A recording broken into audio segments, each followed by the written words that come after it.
Cette semaine, à l'émission, on célèbre l'une des plus douces, des plus belles et des plus précieuses choses en ce bas monde, et j'ai nommé l'amitié.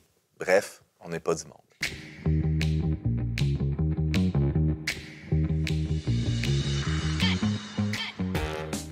Bonjour à tous et bienvenue à votre magazine Foi et Culture. Ici Antoine Malenfant, votre animateur pour ce 400e épisode d'On n'est pas du monde consacré à l'amitié. Pas le 400e consacré à l'amitié, mais le 400e. Vous me suivez? Ouais. Oui, oui. Pas 400 épisodes qu'on parle d'amitié, mais pour ce 400e épisode, on a décidé de parler d'amitié et je suis entouré d'amis. Je suis pas gêné de le dire. J'espère que c'est réciproque. Vous n'êtes pas obligé de répondre. Marie La Liberté, bonjour. Antoine Malenfant, bonjour.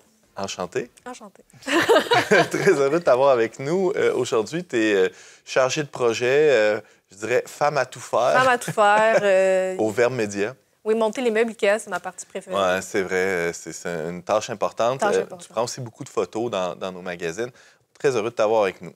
Bienvenue. James Langlois. Antoine, bonjour. Un grand ami. Un ami. Un ami. Un vrai. Collègue aussi, journaliste au Verbe Média. Content de t'avoir avec nous pour cet épisode 400e anniversaire. Et Laurence Godin-Tremblay, bonjour. Salut, Antoine. Je pensais pas qu'on deviendrait amis un jour. C'est vrai? Comment ça? Je sais pas. On est trop différents. Ah, mais peut-être, mais je fais tout le temps mauvaise impression. Ouais. C'est ça qu'on me dit, là. Même pour les entrevues, là, justement, quand je travaillais dans les camps de vacances, j'avais reçu Découverte de l'année. Puis quand on m'avait remis le prix, on avait dit... Parce qu'on pensait vraiment pas que t'allais être bonne.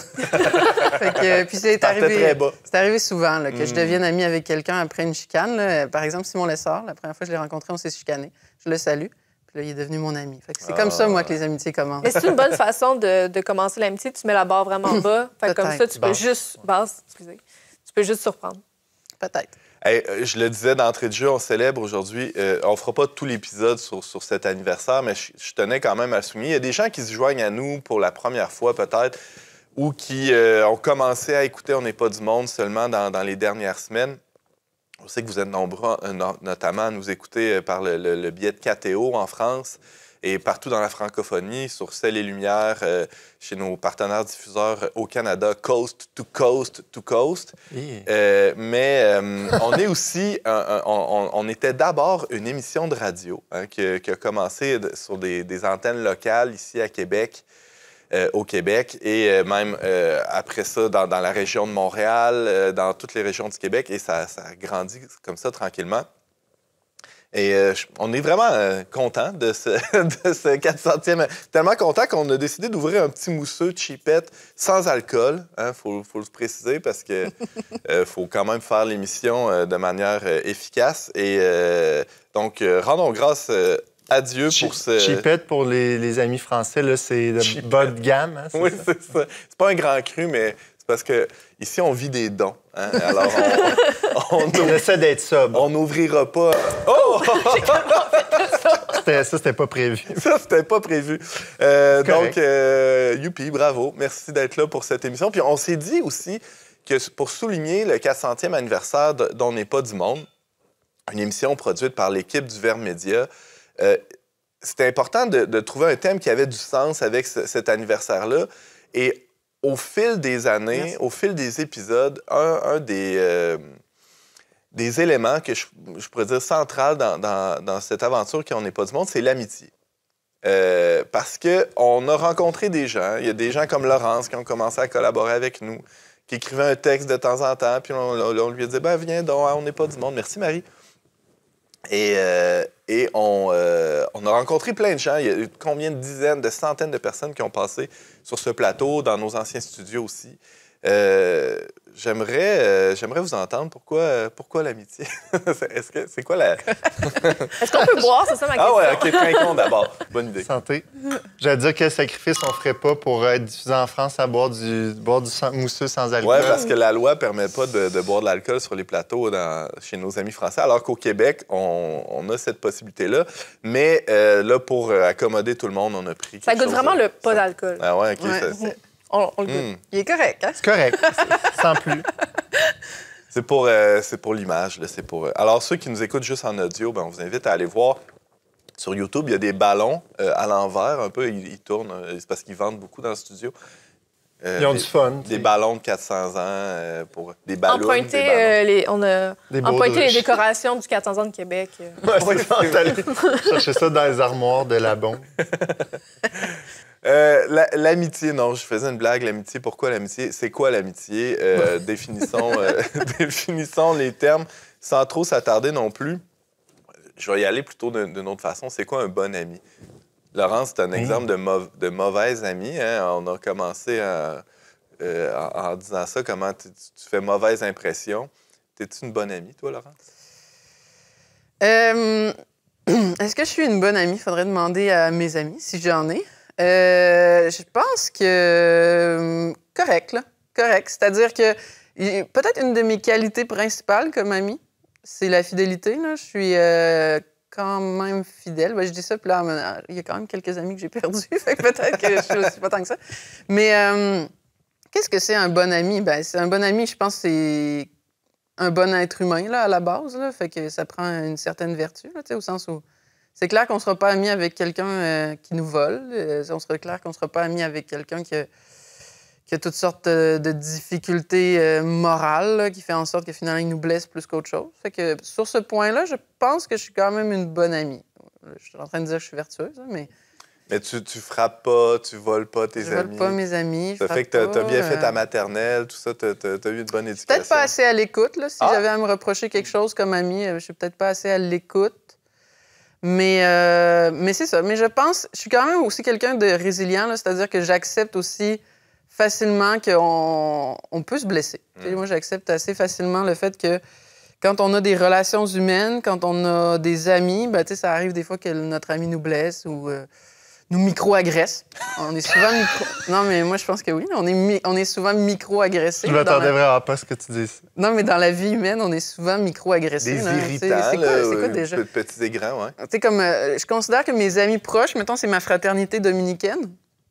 Puis là encore, en fin de semaine, là, il y en a... C'est moi qui est responsable des... qui viennent de la République dominicaine. Non, il y a déjà quelqu'un qui m'avait dit ça. Des petits Ken Barbie, là, des Dominicaines. On est fils en Saint-Dominique, là, qu'on dit. Ah, d'accord. On est frères et sœurs en Saint-Dominique. C'est moins le fun, un peu. Tu sais, il y a tout le temps des micro-agressions, tu sais, dans ces affaires-là, là, tu sais, au sens où je suis responsable des catéchèses. Puis là, il y en a un qui trouvait que mes catéchèses étaient bébés. Fait que là, il me dit ça. Puis là, moi, je suis froissée. Puis... Mais... C'est ça. Dans le fond, t'es pas si prête à... Ben, c'est que je suis froissée sur le coup. Okay. Mais tu sais, moi, je pense que, tu sais, on est... C'est ça. J'accepte le fait que vivre en communauté, vivre des amitiés, c'est être micro-agressé. Oui, mais un bon ami ne sera pas complaisant non plus. Là. En fait, moi, je m'attends à ce que mes amis ne caressent pas mon orgueil dans le sens du poil. Ça serait catastrophique. Là. C'est ce que je voulais dire. Derrière ce que tu dis, moi, je comprends qu'un ami, c'est quelqu'un, ultimement, qui veut ton bien. Oui. Puis le bien... Dans la société aujourd'hui, on pense souvent que vouloir le bien de l'autre, ben, c'est pas lui faire de la peine. C'est le bien-être. C'est le bien-être, qu'il soit content, qu'il n'y ait jamais d'émotions négatives, puis etc. Mais c'est pas vraiment le bien. Si on veut le bien de la personne, c'est qu'on veut la vérité pour l'autre, pour lui-même. Donc, on veut qu'il soit en vérité par rapport à lui-même. Ça implique des fois de dire la vérité. Mais en même temps, si... Comme tantôt, je t'ai repris sur ton français. C'est vrai. Mais je le ferai pas tout le long de l'émission, inquiète-toi. C'est mon ami. Exactement. Oui, mais en même temps, on sait que notre ami veut notre bien, mais à quelque part, il faut penser qu'on a toute une définition aussi différente du bien. Fait que dans le fond, peut-être que toi, tu as une définition de ce que moi serait... Mon Dieu, c'était une phrase épouvantable. J'ai dit que je dirais rien. Je vous promets que c'est sans alcool. On va la laisser s'enfoncer. Ah, bons amis. Peut-être que moi, j'ai pas envie de devenir ton objectif du bien. Puis je sais que ton bien serait pas mon bien. Oui, mais c'est là où je pense que dans l'amitié, on peut s'entraider, on peut discuter ensemble de c'est quoi le véritable bien? Est-ce que le bien est relatif? Moi, je pense que comme chrétien, déjà, on pense que le bien n'est pas relatif. Là. Des fois, il y a des biens. Chaque personne n'est pas appelée à faire toutes les mêmes choses dans la vie, mais il y a un bien... Mais là, on parle de manière assez abstraite. Là, mais mettons, si je trouve que tu es mal habillé, James, là... ça, c'est un mal, là, être mal habillé. Hein? Oui, mais bon, là, tu sais, c'est des choses quand même assez... tu sais, la mode, puis les goûts vestimentaires... C'est pas si profond. Il y a quand même la beauté n'est pas complètement subjective, là, mais... Il y a quand même une partie. OK, c'est pas la même chose que... J'essaie de trouver un exemple. C'est pas la même chose que tu es alcoolique fini, Antoine, puis je te dis, Antoine, je pense que tu bois trop. Je sais pas s'il y a un règlement de compte qui se fait, là, mais... Mais c'est vrai que c'est quand même... C'est qui boit en ce moment? Là? Ça joue raide, c'est toi. Mais c'est quand même... C'est vrai que c'est une bonne base là, de dire, bon, la première chose, c'est ça. Être un ami, c'est vouloir le bien de l'autre. Ouais. C'est pour ça qu'on n'est pas amis avec des objets ou des choses comme ça. Là, au sens où... Ah, mais moi si j'ai un chien, peut-être que ce serait mon meilleur ami. OK, je te laisse continuer. Mais en tout cas, on est sûr, par exemple, que le mousseux, sans alcool, qu'on est en train de boire, on n'est pas amis. On veut même sa destruction, là, au sens où on le boit, on le consomme. C'est un bien pour soi. Oui, c'est ça. On aime le mousseux en tant que ça nous fait du bien à nous. Ouais. On le consomme. Unidirectionnel. Tandis que c'est vrai que quand on est en relation avec les autres, l'objectif, c'est vraiment de leur vouloir du bien en eux-mêmes sans les détruire. Au contraire, même... On veut qu'ils existent puis qu'ils existent pleinement. Mais je trouve ça intéressant. Pour les construire, même. C'est ça, mais je trouve ça intéressant de dire, c'est ça. Il y a déjà comme. C'est pas qu'il y a différentes définitions du bien objectivement, mais c'est vrai qu'il y a différentes perceptions du bien. Là. Ouais. C'est pour ça l'exemple de voici comment James est habillé, ça me plaît pas. Mais là où je voulais en venir, c'est que pour que cette vérité-là soit vécue, disons, sereinement, ça veut pas dire que ça fera pas mal de temps en temps.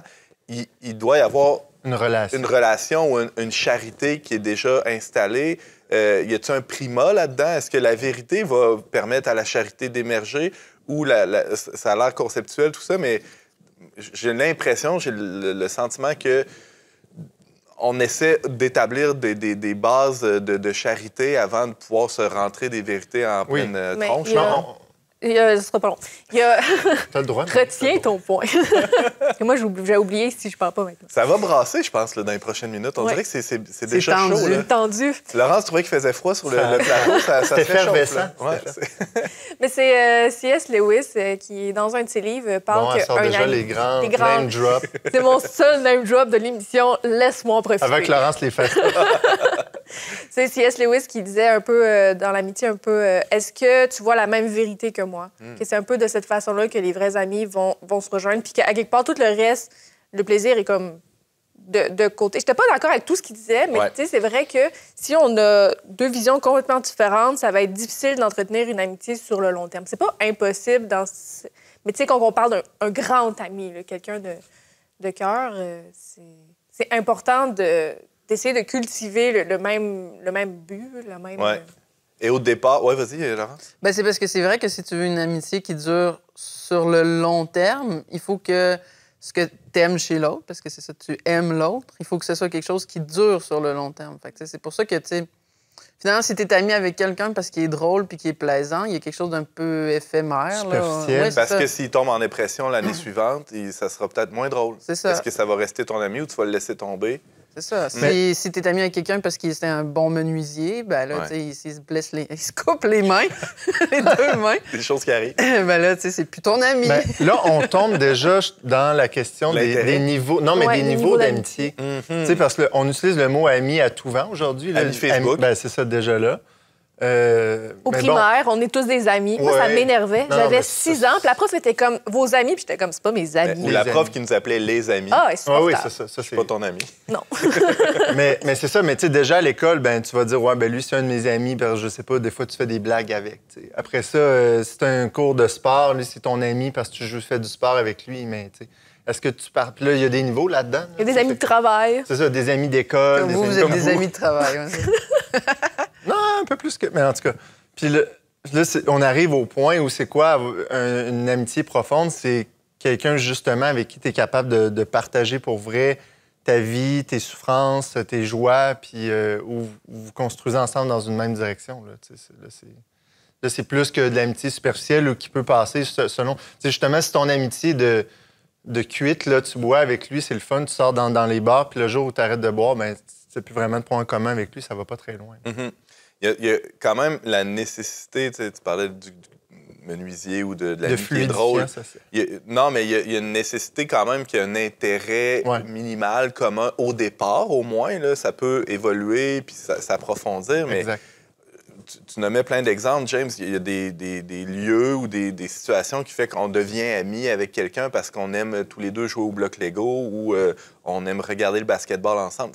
Oui, mais de fait, même l'amitié, celui avec qui on devient ami on développe une amitié profonde, on apprend à le connaître dans un contexte d'abord superficiel. Tu sais, c'est pas, tu croises pas dans la rue, puis hey, tu veux-tu être mon ami, puis là, tout de suite, tu rentres d'un gros talk. Là. En même temps, c'est un peu l'inverse qui arrive en Église, non? Au sens où, tu sais, comme moi, ma fraternité dominicaine, c'est presque... C'est pas que c'est une amitié forcée, mais tu sais, c'est comme...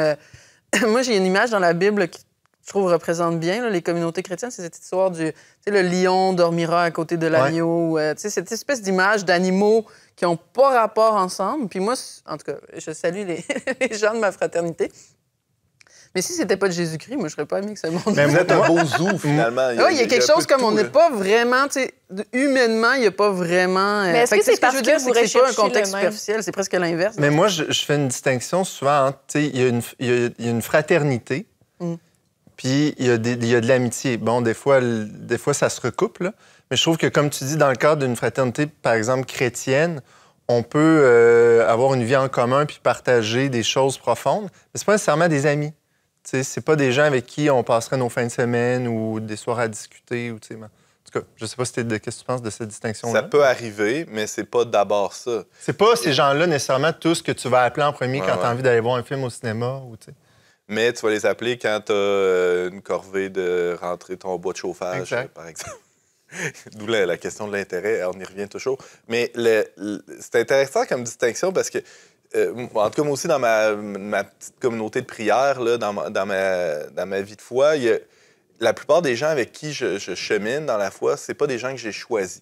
Et au départ, c'est ça, j'aurais pas naturellement été tenté de les appeler pour aller voir un film. Mais avec le temps, avec certains, pas avec tous, ça s'est développé, cette amitié-là. Puis c'est vrai que ça a commencé par des trucs profonds, puis j'ai pu découvrir qu'est-ce qui les faisait souffrir, c'était quoi leur choix, comme le disait James. Mais il y a quand même quelque chose de social dans l'amitié, parce qu'on en parle depuis le début comme étant des choix individuels, des affinités personnelles, mais l'amitié, ça construit, dans le cas de la communauté chrétienne, d'une manière particulière, mais au plan plus large, ça construit la société. En général, l'amitié, non? Laurence? Oui. Non, mais c'est clair que ça prend une amitié, comme on disait, si on veut pas moindrement le bien de l'autre, que ce soit dans nos réseaux professionnels ou dans nos réseaux sportifs ou même dans notre voisinage. Il y a une forme d'amitié avec les voisins qu'on développe. Bon, mais on va pas nécessairement... comment je dirais, avoir des grandes discussions tout le temps avec les voisins, mais on veut leur bien. Puis normalement, t'espères qu'ils veulent ton bien aussi. Puis il peut se créer une forme d'entraide et de partage. Là. Mais au-delà de juste ça, juste des fois dans le fait de développer des idées, dans le fait de développer des concepts, que ce soit en mathématiques, en sciences, il fait que ce soit du monde qui s'entende un peu bien, pour qu'ils ensemble discutent puis élaborent des nouvelles théories, tandis que tout seul, dans notre coin, à juste réfléchir à nos affaires, on n'aurait peut-être pas évolué. L'amitié a vraiment permis que deux personnes se rencontrent puis qu'ensemble, ça donne un nouveau bien pour la société. Bien, on le voit dans l'histoire, je trouve, de l'Occident. Là, quand tu penses... Même, il y a une expression qui dit dans l'Église, les saints, ils viennent en grappe. C'est-à-dire qu'on voit plusieurs saints avaient des... En fait, la majorité des saints ont des relations d'amitié très proches avec un autre. On pense à Saint François Sainte-Claire, à Saint Dominique, puis Saint François d'Assise aussi. Là. En tout cas, mais non, il y avait un autre ami, Jourdain de Saxe, Saint Dominique. Saint-Jean de la Croix, Sainte-Thérèse d'Avila. C'est ça. Les sages, c'est la même chose aussi. Oui, c'est ça. Puis là, on pense à, justement, Platon, Aristote. On pense à... Puis c'est drôle parce qu'on parlait de vérité, mais c'est pas Aristote, d'ailleurs, qui disait Platon, c'est mon ami, mais je préfère encore plus la vérité. Oui. C'est ça. Merci. C'est mal commun, puis de fait, même dans les scientifiques, on le voit. Donc, c'est clair qu'on a besoin d'être ensemble pour chercher la vérité, pour chercher le bien. On prend une petite pause, puis au retour, on explore un peu les défis de l'amitié, là où ça accroche un peu plus. À tout de suite.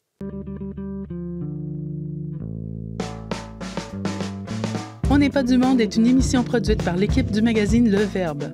Pour vous abonner gratuitement et recevoir 8 numéros par année, visitez leverbe.com/abonnement. De retour à On n'est pas du monde avec Antoine Malenfant, Laurence Godin-Tremblay, James Langlois et Marie Laliberté. Une belle bande d'amis. En tout cas, c'est mes amis. Vous êtes mes amis, comme disait Jésus à ses amis. Je ne vous appelle plus... Serviteur. Tu nous appelles plus serviteur. Non, promis. Y a-t-il un moment où que je suis pas au James, courant au de... début, quand elle a commencé à travailler au Verbe, je l'appelais serviteur. Ah ouais? Non. Dans ton dos, peut-être. Mais je tendais à le faire de manière implicite. Tu as été embauché en 2016 au moment où, en fait, l'intention première, c'était de créer ce podcast-là, cette émission, d'abord une émission de radio qui est devenue une émission de télé, un podcast, etc. On n'est pas du monde. Tu as grandi avec ça professionnellement. Ouais. C'est quand même le fun. Et notre amitié aussi. Exact. Tout ça a été interrelié. Ça aurait pu détruire, votre amitié aussi. Ça aurait pu, parce que là, on va parler de différents types. Merci pour la passe sur la POC, comme on dit au Québec. Il y a des types d'amitié possibles, pas possibles. J'ai quasiment un petit quiz en rafale. Là. Amitié au travail.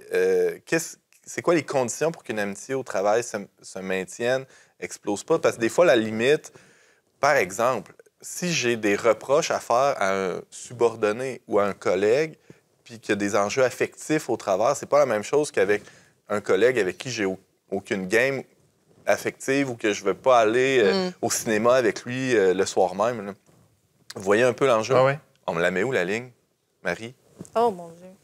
Mais en me préparant un peu pour cette émission-là, j'ai vraiment réalisé que je comprenais plus l'amitié. C'est vrai que j'ai comme trop pensé, puis là, ça m'a rendue un peu nerveuse. Puis là, j'étais là, est-ce que j'ai des amis? Est-ce que je suis une bonne amie? Mais la réponse, c'est tout le temps qu'on n'en a pas au sens strict, moi, je pense. On n'a pas d'amis. Ben, c'est...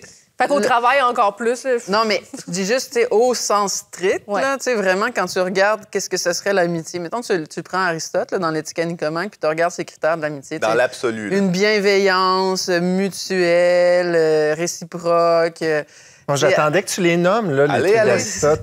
Avec une vie en commun, parce que, tu sais, pour Aristote, il faut vraiment partager la nourriture, là, régulièrement. Copain, c'est ça? C'est Ouais, celui avec qui tu ça. partages ton... C'est pas nécessairement... Puis là, après ça, tu sais, de gens vertueux. Il y a ça, ce bout-là, là, de gens vertueux, qui suppose, en fait, toutes les vertus, là, la justice, la modération, le courage, toutes les autres qu'on pourrait avoir. Quand tu arrives à ce niveau-là, entre gens semblables, parce que l'amitié au sens strict concernerait vraiment des gens au même niveau, là, on pourrait dire. Fait que là, déjà, dans l'exemple, un boss, un employé, il y a comme une difficulté, là. C'est peut-être pas... Peut-être qu'ils sont au même niveau de vertu, puis ça peut compenser, là, dirait Aristote, mais... Donc là, à ce stade-ci, tu sais, finalement, est-ce qu'on a des amitiés au sens strict? Pas énormément, là, pas beaucoup, là, peut-être même pas du tout. Il y a ça qui est perturbant quand on réfléchit à la patente. La bonne nouvelle, c'est qu'on est capable d'étendre le sens du mot puis de concéder qu'il y a comme au moins des choses qui y tentent, là, des choses qui sont plus ou moins rapprochées. Il y a des degrés. Oui, c'est ça. Fait que l'amitié au travail... Ben, tu sais, il y a une partie de l'amitié au travail qui est une amitié d'utilité, là. Finalement, là, on se rend des services les uns les autres. De circonstances. C'est ça. Puis que c'est mieux de travailler dans un climat amical que de confrontation. Oui, puis tu sais, si un de tes collègues peut-être manque un peu de vertu, puis bon, ben, tu sais, si tu veux garder l'utilité, tu vas pas faire par exprès pour briser ce qui maintiendrait l'utilité. Si t'as un collègue qui, au contraire, est très humble, ben, c'est une autre histoire, là. Tu sais, là, il y a une amitié plus grande qui peut se construire, là. Fait que... Mais moi, bon, en même temps, je travaille pas, fait que, tu sais, les amitiés au travail... Non, mais par exemple, quand tu viens faire des chroniques à On n'est pas du monde, ben c'est pas rare que tu restes pour dîner avec nous après ou avant. Même chose pour l'ensemble des collègues où on prend le temps de manger ensemble. Et ce simple acte-là, qui pourrait sembler juste physiologique, il faut bien se nourrir à un moment donné, dépasse largement ces bornes-là pour nous permettre de construire autre chose que cette utilité-là. Ouais. Parce qu'il y a une gratuité aussi à partager le pain ensemble et à échanger sur la fin de semaine. À la limite, je pourrais dire, qu'est-ce que ça me change, moi, la fin de semaine que James a passé? Rien. Ça l'apporte, je pense. Ça va aider. Je pense que dans un environnement de travail qui encouragerait pas comme l'amitié entre les collègues, serait un environnement de travail qui pourrait devenir très lourd, parce que justement, les gens seraient juste là pour travailler, rien de plus. Mais quand on est au travail, on n'est pas soudainement des machines, puis qu'on n'est plus des êtres humains dans notre 8 à 5, puis que là, on n'entretient plus de relations, puis que si James doit très mal, tant pis pour lui, je travaille. T'sais, tandis qu'un environnement... En même temps, vous seriez peut-être plus efficace parce que ça papote quand même pas mal ouvert. C'est ça. Oui, t'as raison. Oui, aussi, c'est sûr. Puis je pense que des fois, dans des environnements de travail, des gens qui sont nerveux, des amitiés qui pourraient naître entre deux collègues qui deviennent plus proches, puis là, c'est comme, oh mon Dieu, il pourrait y avoir comme des projets qui mettraient les autres à part. Donc, il y a comme un équilibre, je pense, à trouver. Mais je pense qu'on est quand même plus efficace quand on est bien puis quand on se sent bien entouré que quand on se voit tous comme des ennemis. Et l'amitié qu'il y a, par exemple, dans notre milieu de travail, limite le roulement des employés. C'est-à-dire qu'on a une stabilité dans le staff, là, dans le corps des employés qui fait... Bien, tu as envie de prendre soin. Tu n'as pas envie que... C'est pas comme moi, je m'en fous, la semaine prochaine, tu dois remplacer, ça va être un autre boss, puis ça va être une autre responsabilité, puis c'est comme, ça peut pas être n'importe qui, je m'en fous. Puis là, c'est tout le temps, tu n'essayes pas que tes collègues restent. Mais j'ai aimé ça que tu viennes de nommer ennemi, parce que dans le fond, l'opposé de l'ami, c'est l'ennemi. Puis, tu sais, souvent, nos amis, ils peuvent se transformer en ennemis aussi parce que, ben, comme tu disais, Laurence, parce que on n'est pas vertueux, puis on se blesse, puis on peut se faire mal. Puis même dans un contexte professionnel, des fois, c'est ça, oui, il y a des enjeux affectifs, mais c'est important de se rappeler que d'essayer de prendre les choses personnelles, puis des fois, on doit se ramener à l'ordre puis se dire la vérité encore là dans ce contexte-là, puis des fois, ça peut être difficile, mais... Fait que l'ennemi, ben, d'où l'importance de pouvoir aussi être capable de se parler en vérité, puis à la limite de se demander pardon, puis de dire les choses, puis pas rester dans les jugements. Ça, je pense que ça vaut pour n'importe quel type de vie sociale, là, ultimement. Là. Puis des fois, avec le niveau de proximité, ça peut être plus difficile à le faire ou pas, mais moi, je pense que c'est la clé, là, parce que sinon, on vire rapidement comme des ennemis. Et surtout avec un ami qui nous connaît bien, qui sait quel bouton appuyer pour nous faire souffrir, ça peut se revirer, comme dans un couple aussi. Oh oui. On parle de... Tu as soulevé un point vraiment intéressant, Laurence, chez Aristote, il y a cet accent ou cette importance-là d'être avec des semblables, que l'amitié est plus simple ou même idéale, même, avec nos semblables. Et là, ça pose toutes sortes de sous-questions, c'est-à-dire, est-ce que c'est possible d'être ami avec quelqu'un qui n'a pas le même âge que nous, mais des grandes différences d'âge? Non. Non, mais c'est ça, on va y aller en rafale. Avec quelqu'un qui n'est pas du même sexe que nous. La fameuse amitié goffée. Avec quelqu'un qui n'est pas de la même classe sociale que nous, est-ce que c'est possible? Avez-vous des exemples dans vos vies de ces différences-là, de ces dissimilitudes-là? Bien, je pense qu'on en revient, je peux juste rapidement, on en revient aussi un peu au niveau de l'amitié, j'ai l'impression. T'sais, par exemple, on va prendre l'amitié entre sexes opposés. Je pense que les sexes opposés peuvent quand même être amis, mais il y a vraiment des contextes particuliers, puis comme des limites claires à poser si tu veux pas que l'amitié balance du côté plus Eros. Il y a des fois, il faut pas que ça balance du côté Eros. C'est pas quand t'es marié, par exemple... T'es marié, là. Fait que je pense qu'il y a des limites, mais je pense que c'est complexe. James? Mais moi, dans les plusieurs cas que tu as mentionnés, j'en ai quand même vécu pas mal. Là, moi, entre autres, une bonne partie de mon primaire, spontanément dans la vie, moi, j'ai plus tendance à être proche des filles que des gars. Là. Puis même au primaire, j'ai passé mon primaire à être plus ami avec des filles qu'avec des gars. Puis, mais je pense que, puis même plus tard dans ma vie aussi, c'est arrivé souvent. Mais honnêtement, je pense qu'il y a toujours un des deux personnes qui finit par tomber amoureux. Fait que ça, c'est assez clair. C'est toi qui tombais toujours amoureux? Non, pas tout le temps. Au primaire, là? Souvent, c'était moi. Souvent, c'était moi. Puis plus tard aussi dans ma vie, il y a eu un homme qui était très important pour moi, qui était un de mes professeurs de qui je suis venu très proche. Puis ça a été... on a 30 ans de différence. Puis pour moi, ça a été mon meilleur ami là, dans toute ma vie. Puis bon, Laurence, tu dis c'est impossible. De fait, il peut jamais avoir une égalité parfaite. Là. Mais je pense que fondamentalement, il y avait une certaine égalité entre nous. Puis même quand j'étais plus jeune aussi, j'avais tendance souvent à vouloir avoir des amis qui étaient toujours plus vieux que moi. Fait que souvent, je me tenais avec des plus vieux. Bon, est-ce que c'était vraiment de l'amitié? Je ne sais pas, là, mais peut-être que... Moi, je pense qu'il y a souvent eu de la réciprocité, en tout cas. Amis, gars-filles? Oui, moi, j'ai une expérience un peu semblable à James. Là. Quand j'étais au primaire, secondaire, j'ai eu beaucoup d'amis gars là, aussi, là, à l'inverse. Là. Mes intérêts étaient plus typiquement masculins, là, le sport ou... même la philosophie est un peu plus masculine, là, en général. Puis, c'est vrai, j'ai fini par sortir avec un d'eux. L'autre m'avait fait une déclaration d'amour. J'avais dit non. Finalement, c'est moi qui finalement était tombée amoureuse de lui. En tout cas, c'est sûr qu'il y avait toujours ça qui jouait. Mais au-delà de ça, peu importe les sentiments amoureux ou non, moi, je pense qu'il y a aussi un univers masculin, un univers féminin. Même si moi, mes intérêts sont quand même plus masculins, mettons, que la moyenne là, des filles. Là, Dieu me fait cette bizarrerie-là ou cette grâce-là, ça dépend comment on le voit.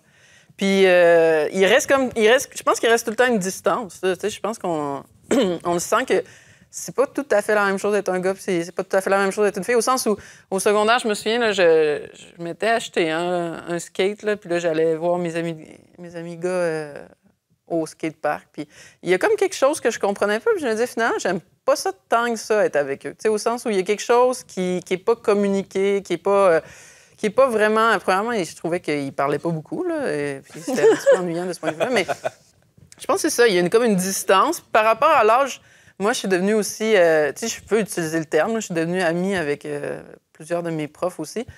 Puis à l'inverse, je suis amie avec des gens... Maintenant, je suis rendue assez vieille pour être amie avec des gens 10 ans plus jeunes ou des choses comme ça. Puis il reste que je sens quand même une distance. Ça me frappe plus quand je suis justement amie avec quelqu'un de plus jeune. Parce qu'on dirait que, je peux imaginer que la personne plus jeune pense qu'on est égal, mais moi, je suis comme... Je pense que t'as pas compris. Au sens où... Mais ton vieux prof de philo de qui t'aimerais être l'ami ou tu penses être l'ami qui a 30 ans de plus que toi... Je pense qu'il me regarde de la même façon. Il te regarde probablement de la même façon que toi, tu regardes le petit jeune de 20 ans. C'est ça que j'ai l'impression. C'est ça. Tu sais que Puis il y a quelque chose de plus paternel là, à ce moment-là, là, au sens où c'est pareil avec mes enfants ou des choses comme ça, mais... C'est très profond. Moi, je suis très sensible à cet amour-là, maître-disciple ou parent-enfant ou des choses comme ça. Mais on sent que c'est pas... Tu sais, l'amitié, il faut qu'il y ait quelque chose comme de rencontrer presque un autre soi-même. Tu sais, il y a comme cette espèce de moment où on dit, là, on est égal, on vise la même direction, on est au même niveau de vertu. Après, c'est ça, socialement, c'est moins grave, là, mais ça joue quand même aussi. T'sais, ça joue quand même s'il y en a un qui est riche, il y en a un qui est pauvre. C'est pas aussi grave que un est sage, l'autre est ignorant, un est vertueux, l'autre ne l'est pas, mais... Non, mais si tu veux qu'il y ait un peu de partage de réciprocité, il faut qu'il y ait des points en commun, beaucoup plus que moins. Plus du semblable. Mais tu sais, oui, on dit le semblable attire son semblable, mais il y a aussi les contraires s'attirent. Puis dans ce sens-là, je pense que dans l'amitié aussi, la similarité est une très bonne chose, mais aussi il peut y avoir une complémentarité qui joue puis sur laquelle on peut fonder une certaine amitié. Ça fait pas foi tout. On peut pas être complètement différent. Ça me mène à mon autre question. Est-ce que vous considérez que votre époux-épouse et chummy copain sont vos amis? Est-ce que c'est même important d'être d'abord des amis et pas juste des amants ou des conjoints, époux-épouses? James, t'en penses quoi? Est-ce que ta femme, c'est ton amie? Mettons qu'elle n'écoute pas l'émission. Là. Moi, je pense que oui. Parce que, je sais pas, peut-être que c'est pas impossible d'être marié avec quelqu'un qui est complètement différent de toi, avec qui tu n'as aucun point en commun, aucun intérêt commun, là, mais ça serait difficile de... Le temps doit être long par bout. Oui, le temps doit être long. Non, je pense que forcément, il y a une espèce d'amitié... Parce que tu peux pas juste... Tu sais, l'amour, c'est vouloir l'autre pour soi, mais tu peux pas juste vouloir l'autre pour soi, tu dois aussi vouloir son bien, puis tu dois aussi vouloir partager des choses avec l'autre personne. Fait que oui, moi, je pense que... En tout cas, en ce qui me concerne, ma femme, c'est mon amie. Marie? Nous, c'est sûr que moi et mon copain, on n'est pas mariés. Là. Fait qu'il y a quand même... C'est pas pareil. C'est pas pareil, mais je dirais que... Peut-être qu'un jour, il va te faire la grande demande. Veux-tu être mon ami?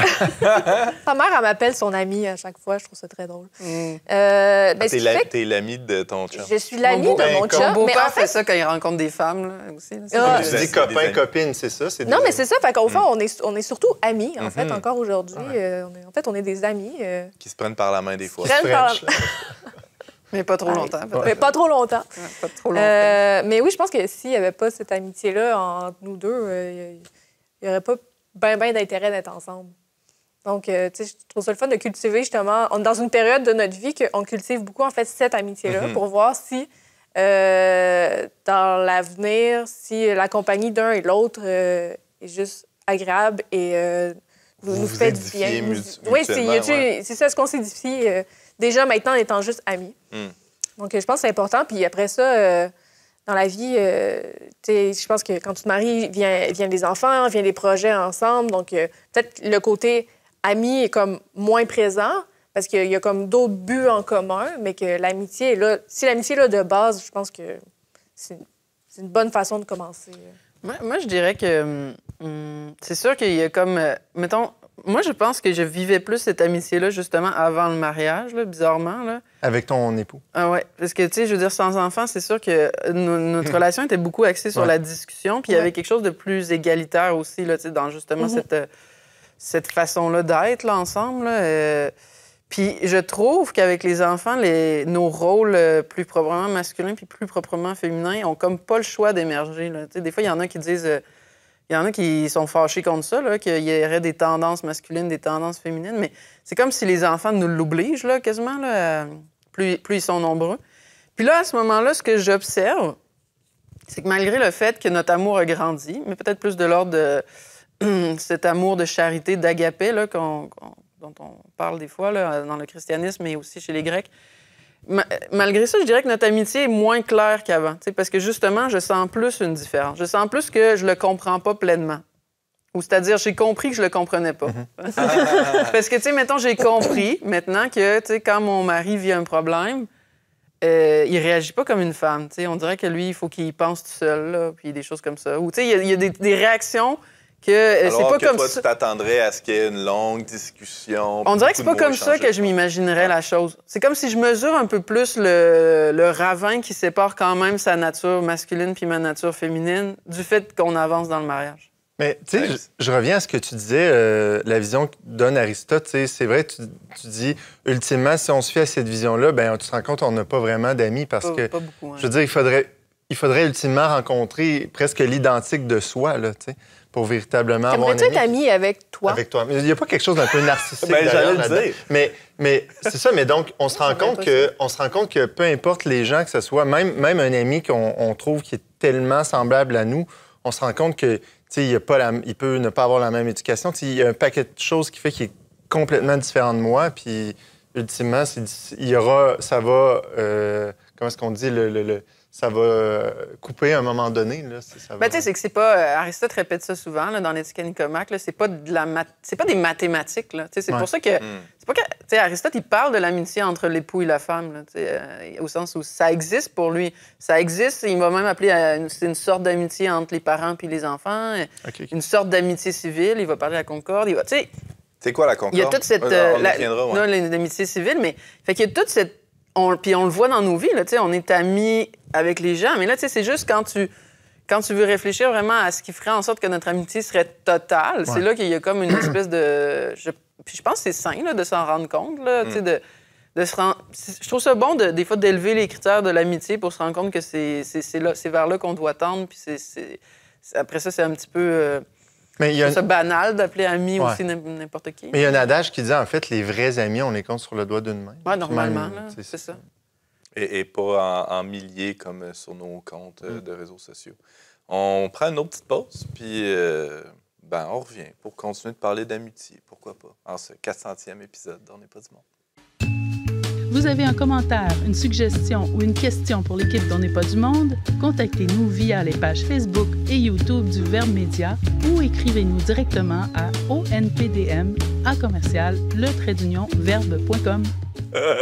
James qui souligne comment les bulles nous font non-alcoolisées. Nous font faire des borborigmes. Ouais, ça devient louche à quel point on le souligne que c'est non-alcoolisé. On est de retour, on n'est pas du monde. Antoine Malenfant à l'animation avec mes 3 amis, bons amis même, Marie, Laurence, James. Exagère pas. Mettons sur le divan, des bons amis. C'est déjà presque les doigts d'une main, ça. Là, il m'en reste pas beaucoup pour les autres, hein. Je suis content d'être avec vous. Hein. C'est vraiment ça, l'histoire d'On n'est pas du monde. C'est vrai, je le dis, c'est un peu quétaine, un peu kitsch là, de dire ça, mais tous les épisodes qu'on a faits, il y a eu des rencontres, il y a eu des amitiés vraiment qui se sont développées. Puis c'est une grâce. Tu parlais d'amitié. Des fois, des ennemitiés. Oui, c'est vrai. Rarement. Des fois, ça brasse un peu. Il y a des gens qui sont pas revenus. C'est vrai. Non, c'est vrai. Il ne faut pas non plus mettre tout rose, mais ça fait partie de la force, je pense, de ce plateau que de développer des amitiés. Oui. Mais je pense que, tu sais, Parce que Saint-Augustin, lui, il allait jusqu'à dire là, que si on n'est pas orienté vers le Christ, ça vaut rien comme amitié. Là. Il était encore plus exigeant. Ouais. On pourrait dire un peu intense, oui. Oui, encore plus exigeant que Thomas d'Aquin, parce que, tu sais, il y a certains érudits aujourd'hui qui ont comparé, là, justement, la vision de l'amitié de Thomas d'Aquin puis de Saint-Augustin, au sens où Thomas ne refuserait pas là, le titre d'ami à des gens qui ne sont pas chrétiens, qui ne sont pas orientés vers le Christ. Mais Saint-Augustin, c'est comme si, quand il a fait l'expérience du Christ, je me souviens plus c'est lequel de ses amis là, qui s'était converti aussi en même temps. C'est comme si pour lui, leur amitié d'avant valait rien, puis là, leur amitié avait été transfigurée. Puis bon, on pourrait s'obstiner sur est-ce qu'il exagère ou peut-être Saint-Augustin, des fois, il s'enflamme, là, comme on dit. Non, mais dans un sens, il a raison aussi. Le bien suprême, c'est Dieu, c'est le Christ que tu peux vouloir pour toi et pour l'autre. Mais si l'autre le connaît pas, donc il peut pas le vouloir pour toi. Donc, ça reste... Puis clairement, il y a quelque chose de puissant, là, parce que tu parles de... Je fais le lien justement avec On n'est pas du monde. Là, il reste que c'est vrai que si tu as tout un média, si tu as tout un milieu de travail qui est orienté à connaître Jésus-Christ puis le faire connaître, c'est quand même autre chose que, je sais pas, moi, j'ai... Chez Tim Hortons. Tu sais, c'est ça. Les autres types d'amitié qu'on connaît. Là, moi, j'ai joué au soccer longtemps, puis c'est presque automatique dans une équipe sportive qu'on devient amis. Là. Mais dès que c'est même important pour que la chimie prenne. Oui, c'est ce qui fait des bonnes équipes, parfois, des choses comme ça. Mm-hmm. Mais dès que c'est fini, c'est fini. Il y a comme quelque chose de plus éphémère, de moins profond. Là. Mm-hmm. Quand on faisait de la catéchèse, quand on était plus jeune... Moi, j'en ai pas fait. Toi, Jésus, mon ami. Sauf Laurence, là, qui a été épargnée peut-être. On nous présentait Jésus comme un ami et ça finit par avoir une espèce de connotation presque péjorative. Là. Au point où je veux pas que Jésus soit mon ami, je veux qu'il soit mon sauveur, qui me délivre du péché. Mon Seigneur. Il y a comme une réaction à ça. Mon Seigneur, mon Dieu, mon ami. Puis c'est pas juste une lubie là, de catéchète. Tu l'as souligné, il le dit lui-même. Il le dit lui-même. Donc, c'est pas juste une tendance là, dans les... Peut-être qu'il y a un accent qui a été mis là-dessus, une emphase qui a été mise là-dessus dans les dernières années, en tout cas dans les années 90. C'est sûr, si tu couples ça à des bricolages gnochons, ça donne tout un contexte. Tout un imaginaire de doucereux, là, presque, là, d'amitié, de bienveillance, de bien-être, de confort. Mais est-ce que Jésus est votre ami? Est-ce que Jésus, c'est ton ami, Marie? Est-ce que c'est mon ami? Parce que lui, il veut être ton ami. Lui, il veut être mon ami. Moi, je pense que je suis souvent pas son ami. C'est peut-être là qui est le problème.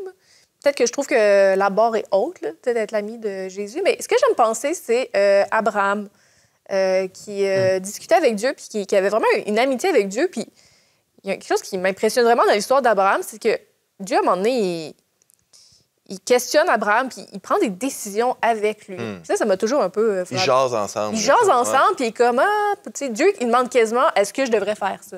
Qu'est-ce que t'en penses? Qu'est-ce que t'en penses? Puis moi, ça m'a toujours... Il négocie. Oui, j'espère que Dieu fera jamais avec ça avec moi parce que c'est sûr que je vais comme suggérer des mauvaises choses. Le monde va mal tourner. Le monde va s'écrouler. C'est vraiment pas... Mais de voir ce lien-là entre Dieu et l'homme, il y a quelque chose de vraiment beau, vraiment une proximité que j'aimerais avoir avec Jésus.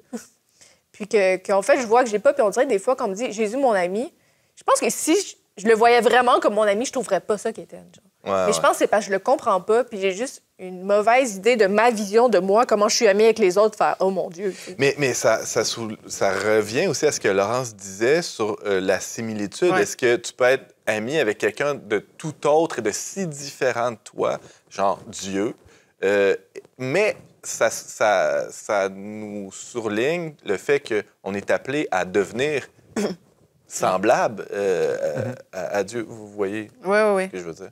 D'ailleurs, quand Jésus dit ça, je ne vous appelle plus serviteur, mais ami, mais c'est parce qu'il veut mettre l'accent sur la relation d'égalité qu'il est en train de créer en s'étant incarné, puis en prenant la chair d'un homme, puis en partageant la vie et toute la condition humaine. Puis qu'il va nous envoyer le péché. Puis il annonce qu'il va nous envoyer son esprit aussi. C'est ça.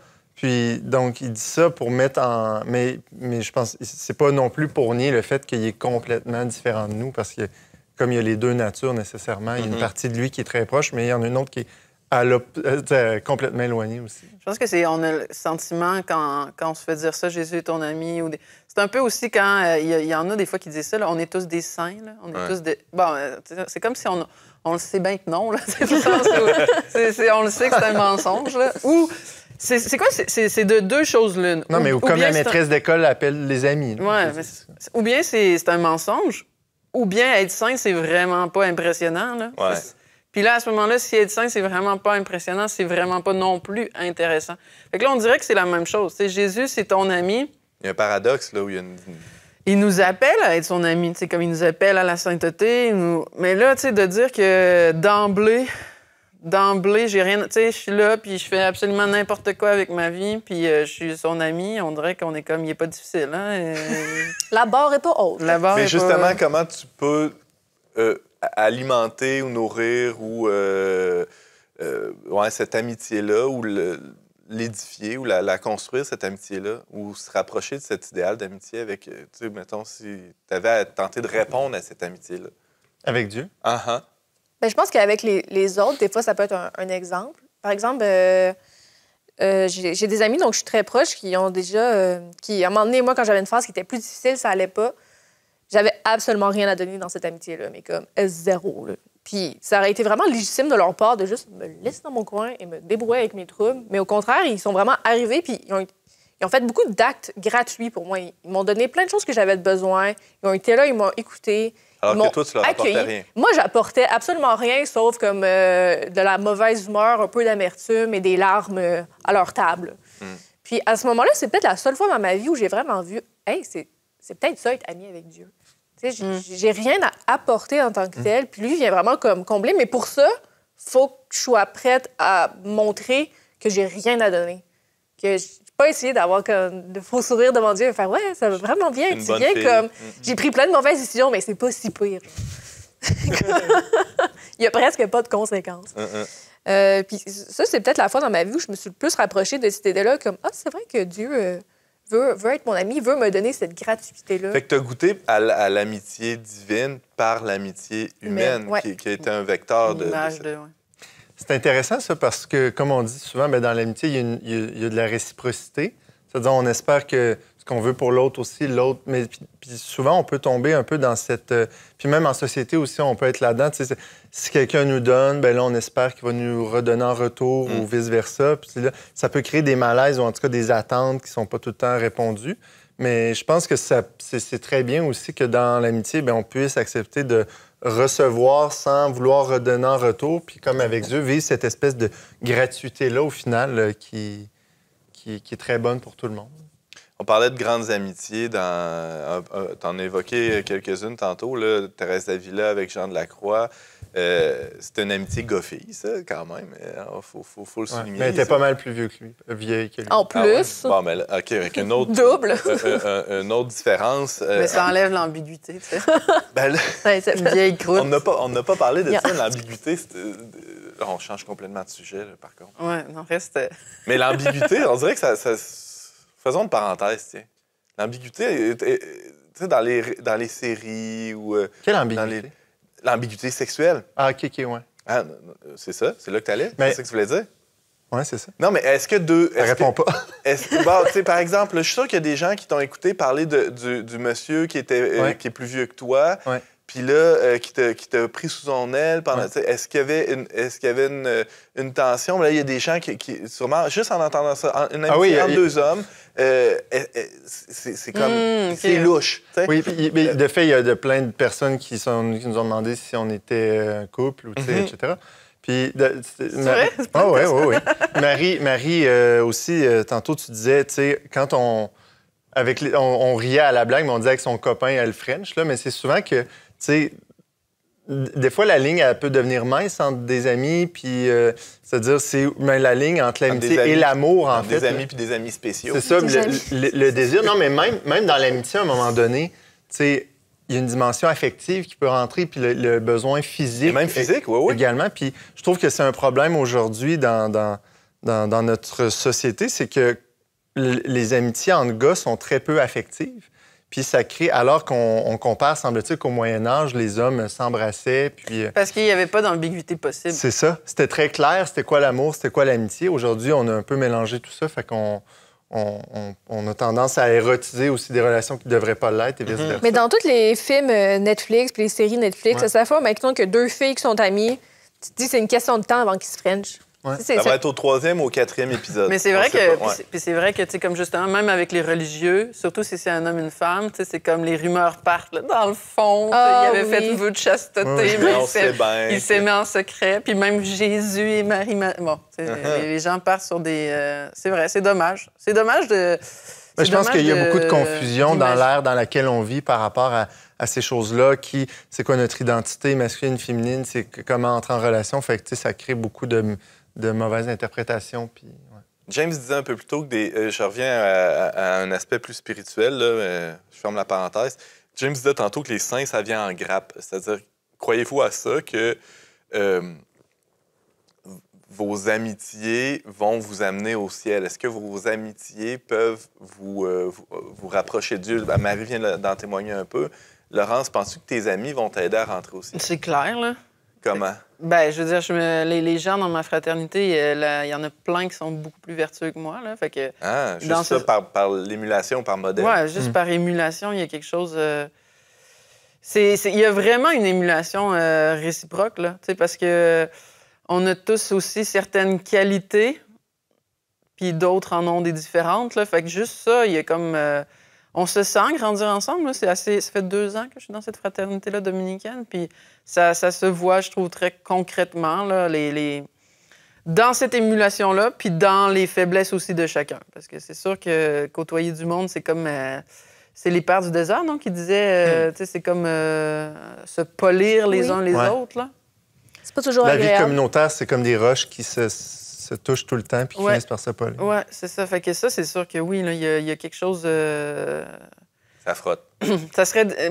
Dieu, tu sais, on est un animal politique, là. On est un animal social. On vit dans une société très individualiste là, qui pense à tort qu'on peut être heureux seul, qu'on peut cheminer seul. Mais clairement, il me semble que Dieu tient compte de cette nature-là politique et sociale pour nous faire cheminer vers lui. Là. Mais ça implique qu'on veuille vivre ça, puis qu'on accepte, comme on disait plus tôt... De se faire micro-agresser. Oui, c'est ça.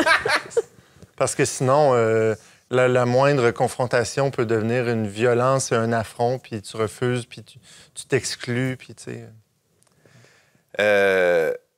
On a abordé plein d'aspects de l'amitié dans la dernière heure. Il y a des aspects qui restent en angle mort, vous pensez? Qu'est-ce que vous souhaitez comme amitié, comme développement d'amitié avec vos amis, même vos conjoints? Aller plus souvent au cinéma, je sais pas. Bien, c'est drôle. Tu sais, tu parlais aussi, tu posais la question avec Dieu, comment on peut développer plus d'amitié, puis il y a ce fameux 5 langages de l'amour, là, mais ça donne des pistes très concrètes pour développer, entretenir une relation. On peut pas, à la limite, dire qu'on est amis si on se voit jamais, si on passe jamais du temps ensemble, justement, si on se dit jamais en parole aussi ou en acte qu'on s'aime, qu'on s'apprécie. Oui, des fois, c'est important dans l'amitié, des fois, de revenir le dire, de faire « Hey, t'es mon ami, puis je suis vraiment contente que tu sois là », plutôt que juste le prendre pour acquis pendant 15 ans. C'est un peu pour ça que je l'ai répété plusieurs fois dans la dernière heure, que vous êtes mes amis, puis je veux que ça soit clair. Allez voir Ben, là, après l'émission, là. Oh, Ben, je t'aime. Notre collègue Benjamin. Parce qu'il y a quand même... Qu'est-ce que tu veux, toi? Non, mais je dis ça à la blague, mais il y a quand même il y a ce plaisir-là aussi dans l'amitié de s'écœurer, là. C'est pour ça qu'il y a comme... La taquinerie. Oui, c'est ça. Cette espèce de... En tout cas, je dis ça comme ça, là. Quand on a l'amitié, on n'a pas besoin de politesse. De la même façon, c'est-à-dire, on n'a pas besoin de justice entre amis. On a comme... Fait qu'il je fais juste une blague, mais il y a cet aspect-là, le fun, des fois, de ne pas se dire « je t'aime ». Oui, ou de le dire juste pour écœurer l'autre. Ouais, c'est encore plus le... Non, laisse-moi tranquille. Ben oui, ben c'est ça. Ouais. C'est ça, la vie en commun. Hey, c'était vraiment captivant. Merci à vous trois d'avoir participé à cette discussion sur l'amitié, à cet épisode spécial du 400e épisode d'On n'est pas du monde. Un podcast plein d'amis, plein d'amitié. Je vous remercie d'avoir été avec nous pour cet épisode. Merci à Barthélémy Rieu et Marianne Martin, qui sont deux bons amis à la technique, c'est vrai. Je les salue et merci à vous trois sur le plateau d'avoir été avec nous. On se dit à très bientôt pour un autre épisode d'On n'est pas du monde.